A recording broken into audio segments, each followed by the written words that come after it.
자, 마지막으로 이제 차기 대선 후보 적합도 조사 결과도 한번 살펴보겠는데요. 지난 22일부터 사흘간 실시된 여론조사 결과입니다. 함께 보여주시죠.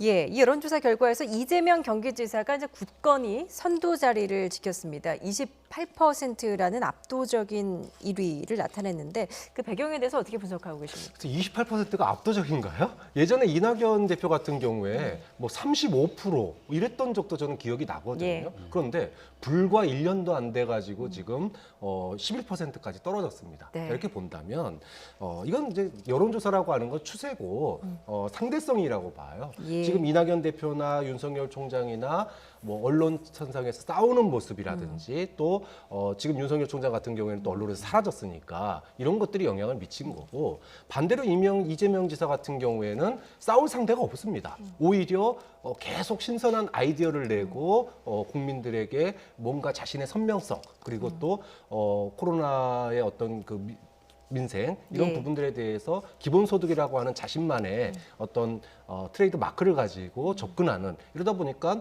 사실은 뭐 노마크 찬스에서 혼자 열심히 뛰는 모습이 보여질 수밖에 없으니까 지지율이 이제 고공행진을 이어가는 건데, 네. 이 부분은 앞으로 이재명 지사가 후보가 된다, 경선이 됐을 때라든지 또 다른 소위 이제 충돌 국면이 나왔을 때, 이럴 때는 또 변화의 여지가 있기 때문에 아직은 뭐 이게 뭐 대세다 또는 뭐 압도적인 일이다 이렇게 얘기하기에는 여전히 관망하는 중도층이 많기 때문에 예. 아직은 유동적이라고 봐야 되겠죠. 예, 아직은 좀 이른 시점이기 때문에 압도적인 일이라는 표현을 하는 거는 좀 부적절하다라고 말씀해 주셨는데, 이낙연 대표와 윤석열 총장의 지지율은 상대적으로 떨어졌고 또 이재명 지사의 지지율이 올라갔기 때문에 그만큼 네. 좀 두드러져 보이는 게 아닐까 싶습니다. 그런 측면이 있죠. 예. 그리고 이재명 지사는 누가 뭐래도 여권 내에서 희소성을 갖고 있습니다. 어떤 희소성이냐면 문재인 대통령과 오로지 한 몸처럼 움직이는 모든 행보들을 많은 정치인들이 보여왔는데 지난해 대통령의 지지율이 급격하게 빠지기 시작합니다.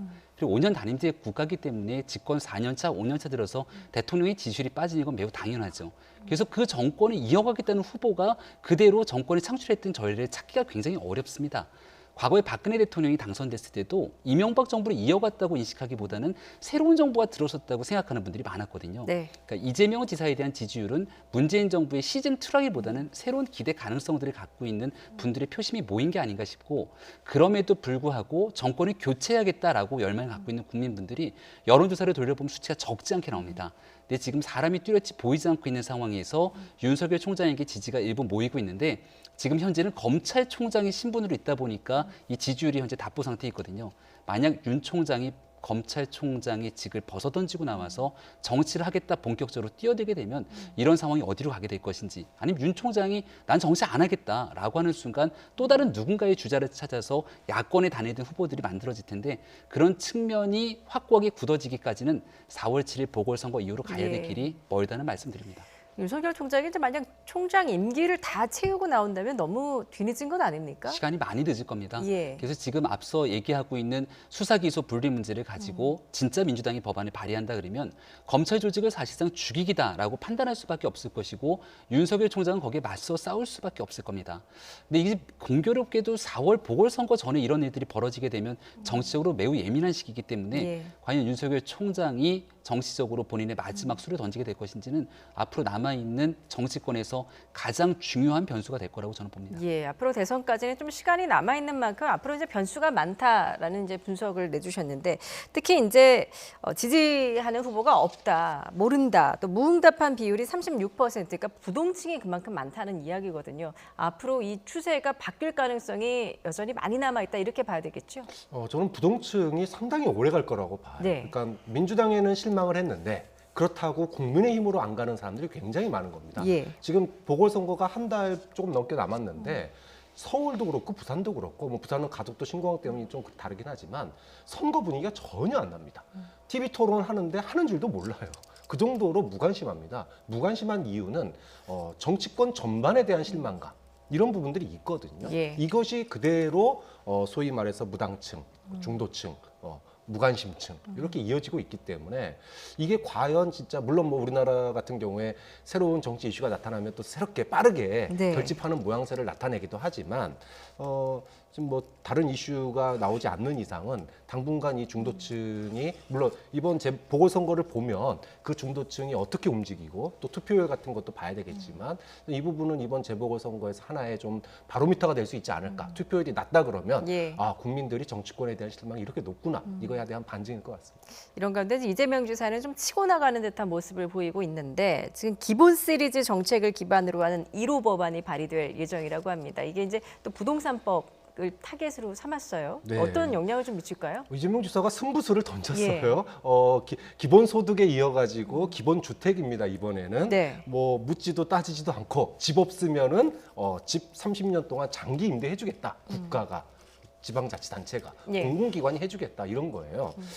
이것이 이제 뭐 처음에는 조그마한 시범 사업으로 시작을 하겠지만 이것이 만약에 호응도가 좋다 그러면 이것이 확대되면서 물론 뭐 예산 문제라든지 이런 것들이 고민돼야 되겠지만 예. 상당히 아이디어 측면에서는 괜찮다. 다만 이제 이것이 대규모 됐을 때 그때 발생할 수 있는 여러 가지 문제점들이 있기 때문에 이재명 지사로서는 지금 시범 사업으로 하면서 국민의 어떤 눈길을 사로잡는 부동산 문제 때문에 여권에 대한 불만도 굉장히 많은 상황에서 예. 여권에 있는 차기 주자가 부동산에 대한 새로운 해법을 내놨다 이렇게 본다 그러면은 이재명 지사는 역시나 찬스에 강하다 이렇게 평가할 수밖에 없는 거죠. 예.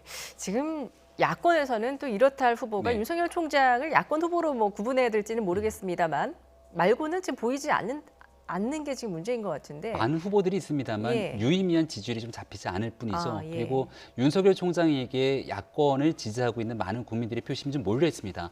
윤석열 총장은 여권 후보로는 당연히 볼 수가 없겠죠. 왜냐하면 문재인 정부와 단호하게 맞서 싸우고 있는 그 모습들에 열광하고 있는 국민들이 적지 않기 때문에 일단은 이러한 지지층들의 흐름들이 계속 옮겨 다니고 있습니다. 네. 이게 지난 총선 전까지는 황교안 대표에게 그 지지율이 한때 모여져 있었던 힘이 있었거든요. 따라서 윤석열 총장의 선택과 그 이유에 따라서 이런 지지층들의 힘이 분산하는지 여부들을 좀 살펴봐야 되고 또 앞서 계속 말씀드립니다마는 국민의힘이 지난 2017년 박 전 대통령 탄핵 이후로 대선과 지방선거 총선에 이르기까지 한 번도 승리를 거머쥐지 못하면서 계속 지리멸렬한 모습들을 사실 보여왔는데 예. 이번 보궐선거에서 완전히 바뀌게 되는 선거 국면들을 가져가는지 여부가 또 핵심적인 분기점이 되는 터라 그 이후에 나타나게 되는 정치 행보들은 좀 다르지 않을까 이렇게 전망해 봅니다. 알겠습니다. 지금 대선까지 좀 시간이 남았는데 앞으로의 여론조사 추이도 계속 지켜보도록 하겠습니다. 지금까지 박창환 장한대 교수, 김병민 국민의힘 비상대책위원과 함께했습니다. 잘 들었습니다. 고맙습니다.